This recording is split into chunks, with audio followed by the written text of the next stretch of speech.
लंबे इंतजार के बाद आज महागठबंधन का मैनिफेस्टो जारी तो हो गया, लेकिन आज की तारीख में क्या कांग्रेस के तमाम कार्यकर्ताओं को तेजस्वी यादव का शुक्रिया अदा करना चाहिए? इसे एक तंज समझिएगा, क्योंकि आज की तारीख में एक बार फिर मंच की तस्वीरें आई और दैनिक भास्कर ने एक हेडलाइन छापी। अब उस तरफ चले उससे पहले आपको याद रखना चाहिए कि पिछली बार मंच की कौन सी तस्वीर हमें देखने को मिली थी जब सीट शेयरिंग को लेकर एक प्रेस कॉन्फ्रेंस का आयोजन किया गया था। निश्चित तौर पर वही प्रेस कॉन्फ्रेंस जिसमें अशोक गहलोत भी शामिल हुए थे। उस समय मंच पर सिर्फ और सिर्फ एक व्यक्ति की तस्वीर लगी थी और उसका नाम है तेजस्वी यादव। और आज की तारीख में भी कमोबेश कुछ ऐसा ही अहंकार आरजेडी का और तेजस्वी का नजर आया। क्या किया आखिरकार तेजस्वी ने?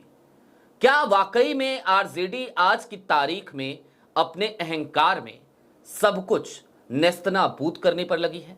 सारी बातें जरा विस्तार से। नमस्कार, मैं स्वप्निल और आप मुद्दा देख रहे हैं। दोस्तों, आगे बढ़े उससे पहले एक छोटी सी अपील है। मुद्दा इन दिनों एक गंभीर आर्थिक संकट से जूझ रहा है। इसके पीछे दो कारण हैं। पहला कारण तो ये कि हमारे मेन बैंक अकाउंट बीते कई महीनों से फ्रीज चल रहे हैं, तो दूसरी तरफ हमारे 2.5 साल पुराने चैनल को हमसे छीना जा चुका था। हालांकि एक लंबे इंतजार और संघर्ष के बाद कल देर शाम वो चैनल हमारे पास वापस आया है, लेकिन अभी भी उस पुराने चैनल की रीच काफी कम है। लिहाजा डे टू डे ऑपरेशंस में मुद्दा को काफी मुश्किलों का सामना करना पड़ता है। ऐसे में आपसे अपील है, यदि आप चाहें, यदि आप सक्षम हो, तो स्क्रीन पर दिख रहे क्यूआर कोड या नीचे दिख रहे यूपीआई नंबर के जरिए छोटी छोटी मदद मुद्दा की जरूर कीजिएगा। अब आगे बढ़ते हैं और सबसे पहले आपको एक नायाब नमूना आरजेडी का आज दिखाना चाहते हैं, अहंकार का नायाब नमूना। दैनिक भास्कर की एक हेडलाइन सबसे पहले देख लीजिए। महागठबंधन का घोषणा पत्र जारी, पोस्टर में राहुल से बड़ी तेजस्वी की फोटो। अब आपको ये तो इस हेडलाइन से समझ में आ गया होगा कि तेजस्वी की फोटो बड़ी रही होगी, राहुल की छोटी रही होगी। लेकिन एक बार जरा पुरानी वाली तस्वीर देखिए। इससे पहले जो प्रेस कॉन्फ्रेंस हुई थी उसमें जो तस्वीर लगी थी, जी हां, यही वाली तस्वीर। इस तस्वीर में भी आपको यह साफ साफ नजर आ रहा होगा कि मंच पर सिर्फ और सिर्फ तेजस्वी की तस्वीर थी। तब भी बवाल मचा था, राहुल गांधी की फोटो को ही गायब कर दिया था आरजेडी ने, तेजस्वी यादव ने। और आज की तारीख में जो मंच सजा, अब उसकी तस्वीर आपकी स्क्रीन पर है। जरा गौर से इस तस्वीर को भी देख लीजिए। आपको एक साइड में सिर्फ और सिर्फ तेजस्वी यादव खड़े नजर आ रहे हैं। राहुल गांधी की फोटो मंच की दूसरी तरफ एक गोल घेरे में बिल्कुल छोटी सी लगाई गई। उसके बाद कई और नेताओं की तस्वीर उसमें लगाई गई, जिसमें सोनिया गांधी भी हैं, मल्लिकार्जुन खड़गे भी हैं, राजेश राम भी हैं, लालू यादव भी हैं, तमाम लोग हैं। लेकिन हां, दरअसल हमें याद आता है वोट अधिकार यात्रा।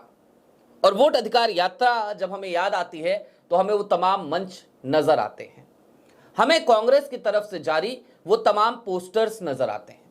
हर पोस्टर में तेजस्वी यादव को और राहुल गांधी को लगभग समान सम्मान दिया गया था।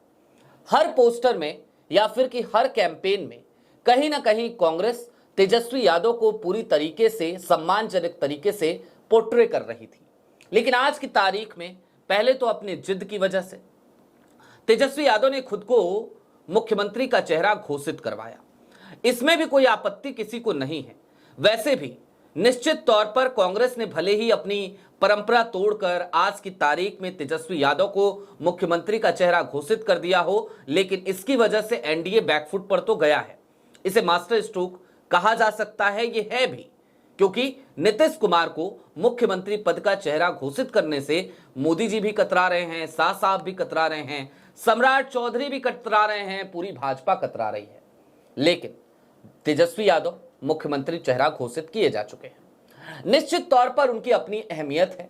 निश्चित तौर पर बिहार के नजरिए से अगर देखा जाए तो आज की तारीख में वो महागठबंधन का एक बड़ा चेहरा है। लेकिन महागठबंधन का बड़ा चेहरा क्या सिर्फ तेजस्वी यादव है? क्या राहुल गांधी की कोई अहमियत नहीं? क्या मुकेश सहनी की कोई अहमियत नहीं? क्या आज की तारीख में उन तमाम घटक दलों की कोई अहमियत महागठबंधन में नहीं है? और राहुल गांधी कौन है?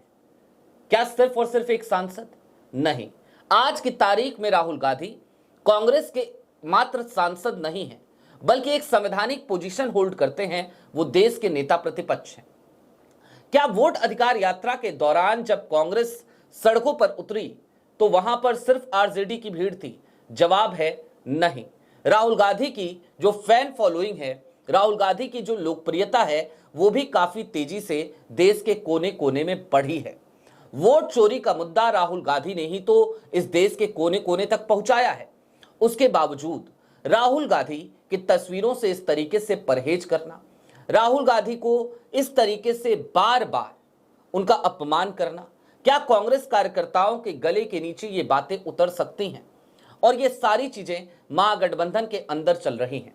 लिहाजा इसीलिए मैंने कहा था कि बिहार चुनाव के मद्देनजर तेजस्वी यादव जो एक मोमेंटम बना था, उस पूरे मोमेंटम को आज की तारीख में नेस्तनाबूद करने पर लगे हुए हैं।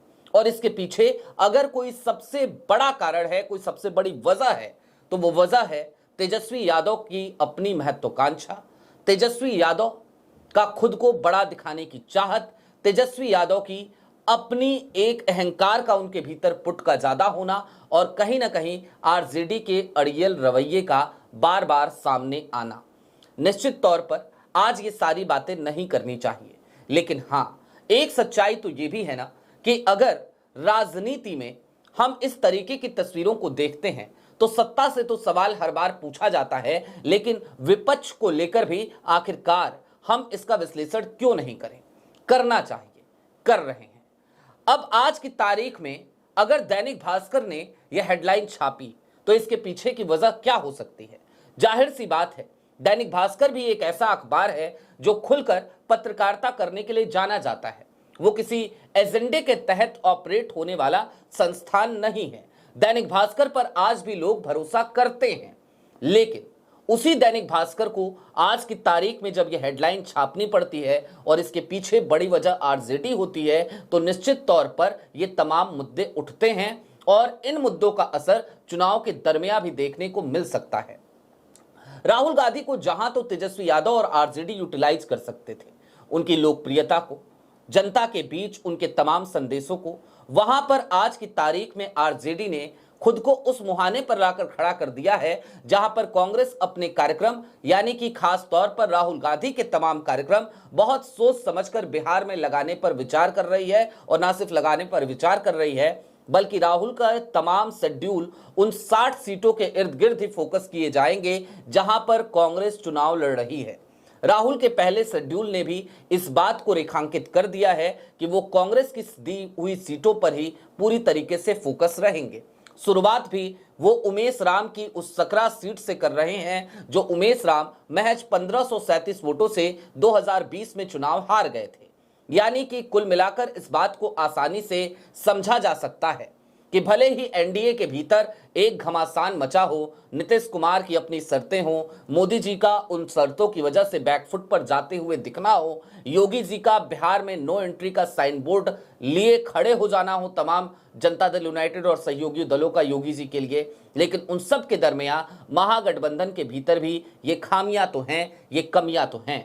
हालांकि आज मैनिफेस्टो जारी हुआ, एक ऐसा घोषणा पत्र जारी हुआ जिसको देखकर बिहार के तमाम लोगों के भीतर एक उम्मीद तो जगती है। लोगों को लगता तो है कि चलिए अगर एक ऐसी सरकार बनती है जो बेरोजगारी के मुद्दे पर काम करेगी, जो शिक्षा और स्वास्थ्य के मुद्दे पर काम करेगी, जो हर घर में एक नौकरी मुहैया कराने का वायदा कर रही है, तो निश्चित तौर पर बिहार वासियों की आकांक्षाओं को एक बल मिलेगा, उनके आंखों को कुछ नए सपने मिलेंगे। लेकिन वो तमाम सपने पूरे तो तभी हो सकेंगे ना जब महागठबंधन के भीतर ये तमाम दल एक दूसरे के साथ परस्पर अच्छे रिश्ते बनाकर रखें, एक दूसरे का परस्पर सम्मान करें। और ये सम्मान आज की तारीख में आरजेडी की तरफ से राहुल गांधी के लिए या कांग्रेस के अन्य नेताओं के लिए या फिर कि गठबंधन के अन्य सहयोगी दलों के लिए हमें तो देखने को नहीं मिलता।